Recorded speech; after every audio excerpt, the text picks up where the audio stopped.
Okay, so this is where we left off. We just started this section. So we had studied these graphs here. This is kind of where we left off here, but we just went through this. We can kind of continue there, but we don't have to. The outcome is basically going to be these two graphs right here. Okay, so market supply, they're not saying a whole lot here. It's very kind of easy to lose track along the way. So we have Q, yeah, and we have Q. Yeah, lowercase q is, of course, each individual firm. And then if you add the Qs, the Qs are however many firms you have, they're going to equal the total quantity sold for the entire market. But that's what the market supply is right there. So we can kind of review this. We kind of forget one thing. What I was saying a moment ago is we forget one simple thing. So we always graph the inverse supply, always the inverse supply. Let's kind of scroll back up. Yeah, so here we have, as always, yeah, we have price as a function of quantity. Price as a function of quantity is inverse supply. It can just, it's very easy. Everybody knows we don't have to say it, but it's very easy to forget. It doesn't matter if it's this or a completely different curve, y equals mx plus b, all that stuff.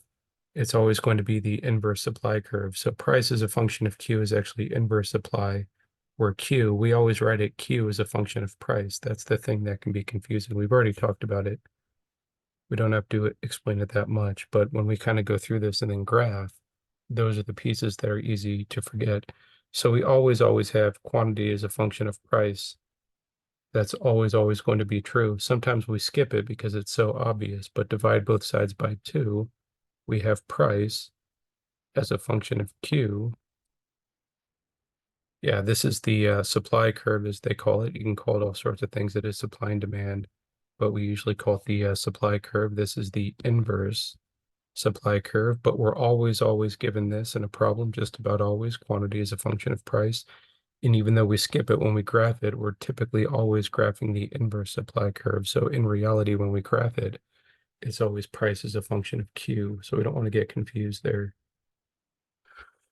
Okay, so we can skip this. We can kind of read through if we want. We're trying to kind of warm up to a numerical example here. Okay, so we did they do the inverse as we said here. And if we recall from the last video, the end results is going to be these.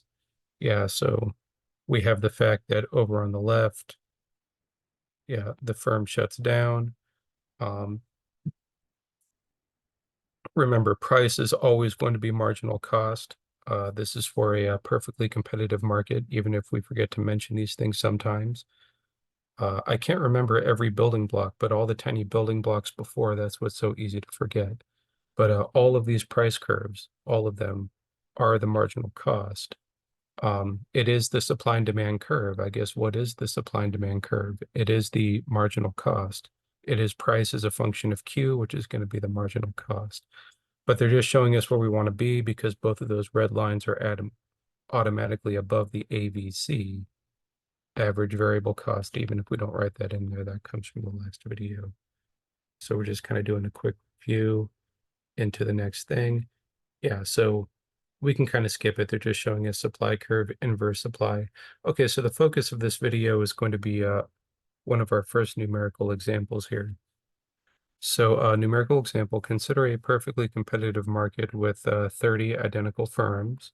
Yeah, so if Q is going to be Q, then I guess big Q is going to equal 30Q, right? Yeah. So 30 identical firms, these are the small concepts along the way. Each firm has a cost function, that right there. So some of the little things that came before, there's a lot of different ways to illustrate this. These are the things that we forget, and they don't tell us because they don't have to. But it is correct that the cost function is going to equal the fixed cost, yeah, plus the variable cost. So the fixed cost, if we have the cost function as that, automatically the fixed cost is anything that does not have a Q in it. We always speak in layman's terms. The fixed cost is just a number that has no Q, and the variable cost is always going to be the chunk that does have a Q. Yeah, so it's just as I kind of read along, I see these things as we go here. Yeah. So find the supply curve of each firm and the market supply, which will just be a 30Q, right? The market supply will just be that 30Q. Okay, so we can kind of read through their solution. We don't really have to solve. The solution is here. Recall that a firm refers to shut down if the recall that a firm prefers to shut down if the price is below the minimum average variable cost.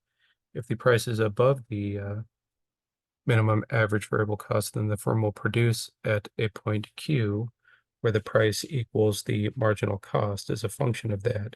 So they give us all that information there. So we just want to kind of go through, yeah. What is variable cost? Remember, the variable cost is going to be the piece without the 10. I'm just going to write 1/4 Q squared because I like fractions better. So remember the average variable cost, I'm looking at this line right here. Yeah, the average variable cost just means divide everything by Q. Divide everything by Q is the same as multiplying by, we don't have to show the algebra, it's supposed to be very easy for us. Yeah, so I get Q divided by 4 or 0.25 Q, that's going to be the average variable cost right there. Okay, so the cost function is the cost function. We still want to, do the exercise. This is the cost function. The marginal cost is the derivative of the cost with respect to Q. Yeah. So I see 2 1/4 Q. I see 1/2 Q or 0.5 Q. What do they get for the marginal cost? They get 0.5 Q. Good.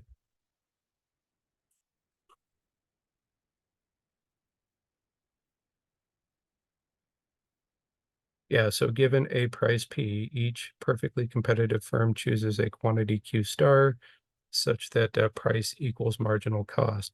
We lose track of concepts why, but it is, just we always kind of say the same thing 5 times in a row.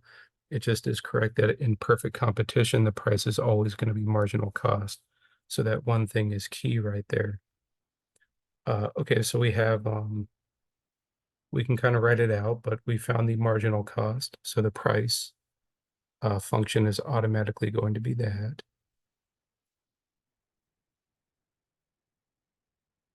We don't want to forget where they're getting all this stuff. The numbers are very easy, but we have to kind of scroll up and down.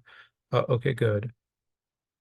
So the solution is very easy then. Yeah, the original quantity is going to be this. So if the price equals 1/2 Q, yeah, then QS, yeah, P is going to equal 2P is simply going to be, yeah, 2P.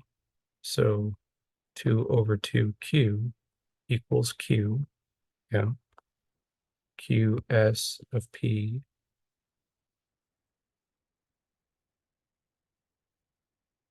equals Q. They didn't do that, did they? Okay, so we can kind of write it that way, but we have the function there. And then if we have 30, just multiplying by 30, and we have this right here, that's fine. All of this is fine. So we have the average variable cost, which we found as part of the solution, but we didn't need that anyways. So they just wanted us to kind of run through that exercise. We have these kind of suggestions. They're just points that we identify. I think we understand most of that pretty well. Yeah. Okay, so that one numerical example, that was kind of the point. I think we'll kind of start with, we're just going to jump into the next video here. But they're just saying big Q is the market, where Q is the quantity each firm produces, little q. And then we can read that last paragraph that just talks about the fact about the inverse supply curve, but we can kind of read that if we want.